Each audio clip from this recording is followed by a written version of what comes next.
Assalamualaikum teman-teman, perkenalkan nama saya Siti Rahma Pasar Ibu. Saya dari SMP Swasta Kita Membangun Yadika kelas 8B. Di sini saya akan mengajak teman-teman untuk belajar bersama saya mengenai bab 4 sistem pencernaan pada manusia. Nah, kita akan membahas mengenai bagian B, yaitu struktur dan fungsi sistem pencernaan makanan pada manusia. Nah, yang pertama kali kita bahas yaitu mulut. Mulut merupakan organ pencernaan pertama. Di dalam mulut, makanan akan mengalami proses pencernaan mekanik dan kimiawi. Proses pencernaan mekanik dibantu oleh gigi dan lidah, sedangkan proses pencernaan kimiawi dibantu oleh enzim bakteri sekitar dalam mulut juga terdapat gigi. Gigi pada manusia dibagi menjadi 3, yaitu gigi seri, gigi taring, dan gigi geraham. Gigi seri terletak di depan, berbentuk seperti kapak, berfungsi untuk memotong makanan. Gigi taring berbentuk runcing yang berguna untuk mengaduk makanan.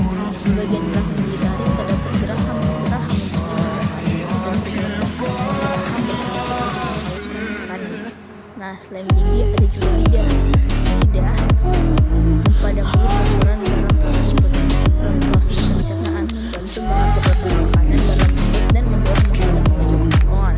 Lidah berfungsi untuk mengucap atau merasakan makanan. Yang ketiga ada kelenjar lidah.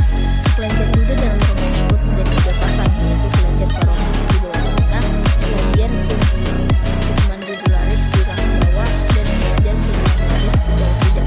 Kelenjar lidah menghasilkan air lidah atau saliva yang mengandung enzim pitialin yang berfungsi untuk mengubah amilum menjadi zat gula sederhana. Dengan demikian, saat diminum, nasi dalam pertama akan terasa manis.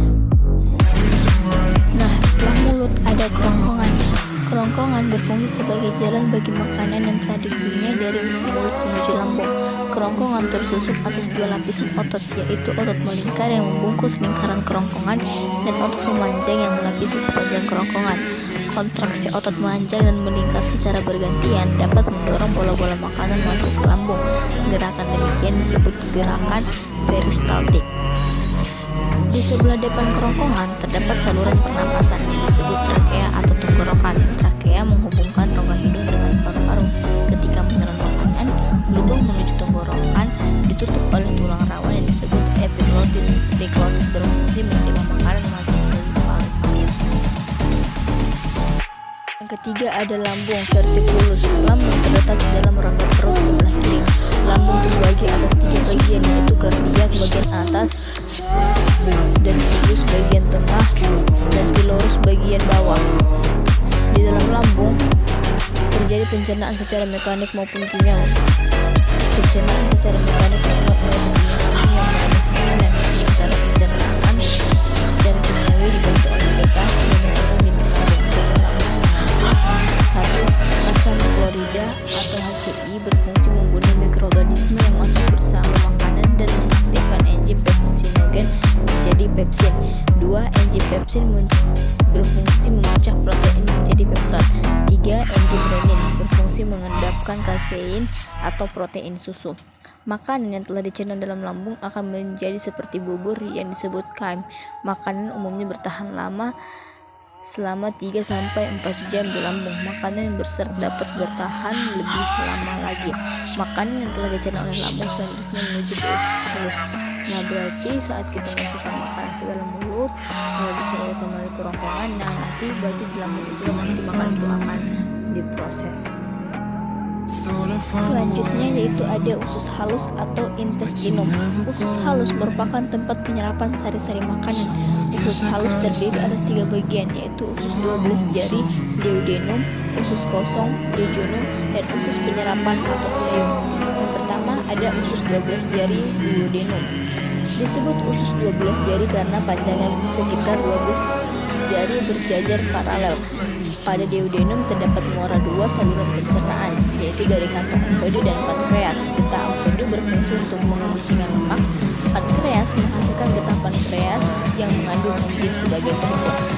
Yang pertama ada enzim amilase berguna untuk mengubah zat tepung menjadi gula. Yang kedua ada enzim tripsin berguna untuk mengubah protein menjadi asam amino. Yang ketiga ada enzim lipase berguna untuk mengubah lemak menjadi asam lemak dan gliserol. Yang kedua ada usus kosong atau jejunum. Panjang jejunum antara antara 1,5 sampai 1,7 mm. Jejunum merupakan tempat pencernaan terakhir sebelum sari makanan diserap. Di dalam jejunum, makanan mengalami pencernaan secara kimiawi oleh enzim yang dihasilkan dinding usus. Usus kosong menghasilkan getah usus yang mengandung lendir dan berbagai macam enzim. Yang ketiga ada usus penyerapan atau ileum. Panjang usus penyerapan antara 0,75 sampai 3,5 meter. Di dalam usus ini terjadi penyerapan sari makanan. Ileum merupakan bagian terakhir dari usus halus. Pencernaan sebelah dalam ileum membentuk lipatan-lipatan yang disebut dengan genjot dan disebut dengan genjot usus atau fili. Fili berfungsi untuk memperluas bidang penyerapan. Hasil akhir proses pencernaan dari makanan yang diserap oleh ileum yaitu yang pertama ada karbohidrat diserap dalam bentuk glukosa, protein diserap dalam bentuk asam amino, lemak diserap dalam bentuk gliserol dan asam lemak, dan yang terakhir mineral dan vitamin langsung diserap tanpa proses pencernaan.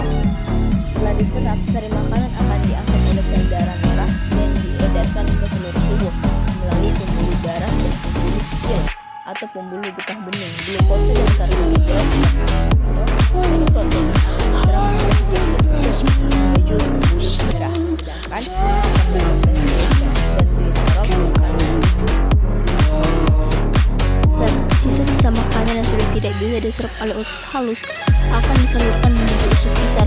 Usus besar terletak di antara ileum dan anus serta terdiri atas bagian yang naik, bagian berdatar, dan bagian menurun. Pada usus besar terdapat bagian yang disebut usus buntu atau sekum yang memiliki bagian tambahan yang disebut umbai cacing atau appendix. Pada usus besar terjadi proses berikut. 1. Sisa-sisa makanan diatur kadar airnya dengan cara menyerap kelebihan air. Kedua, pembusukan sisa-sisa makanan oleh bakteri Escherichia coli. 3. Pembentukan vitamin K yang dibantu oleh bakteri Escherichia coli. Bagian akhir dari usus besar disebut rektum yang bermuara pada anus, yaitu lubang pengeluaran sisa-sisa makanan berupa feses. Pengeluaran feses disebut defekasi. Nah, berarti setelah dari usus besar